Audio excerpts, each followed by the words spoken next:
Nesa, mae Cymru a phobl brwdorol yn Ne America wedi uno ar weithredu dros newid hinsawdd. Dyna oedd neges COPIeuenctid Cymru eleni, gydag arweinydd cenedl y wampis wedi teithio yma o ddyfndiroedd coedwig yr Amazon. Y neges oedd bod dwy wlad fach yn gallu gweithio gyda'i gilydd. Dyma Mario. Digwyddiad pwysig iawn i ysgolion dros Gymru i godi ymwybyddiaeth ar y pwysigrwydd o daclo newid hinsawdd. Blwyddyn yma, yn y daml heddwch, ymunodd dros 150 o bobl ifanc i gymryd rhan mewn gweithdai gwahanol gyda'r nod o godi llais dros yr amgylchedd.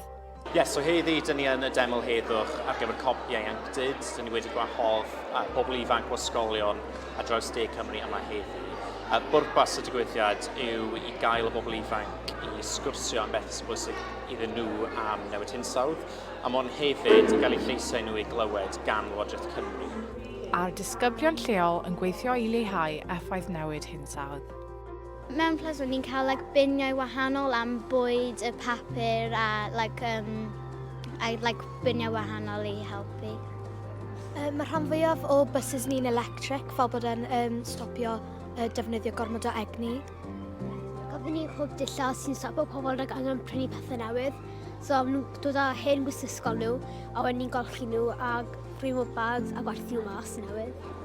Wel, dwi'n teimlo fel mae llawer o pobl yn neud be maen nhw gallu i stopio newid hinsawdd, ond dwi'n poeni am sut mae pobl yn y dyfodol mynd i ymdopi efo fe. A'r holl ffordd o'r Amazon un o arweinwyr pobl y wampis yma yng Nghymru yn siarad am yr effaith mae newid hinsawdd yn cael ar ei gymuned ei. Ika huinga tahi maka tahi yemin enya o toka ma enyan surmak mate tahi ima hegales traku I takat nahane ma no nasyong wampis na takat nahane we toka ma tarimet puhustinya nuna nukap takat nahana inya nungin tra nitya nuna ni katsat sumramanya samte tahi ima hetram te isha. Codi llais a gobeithio am fwy o weithredu yma yng Nghymru a dros y byd.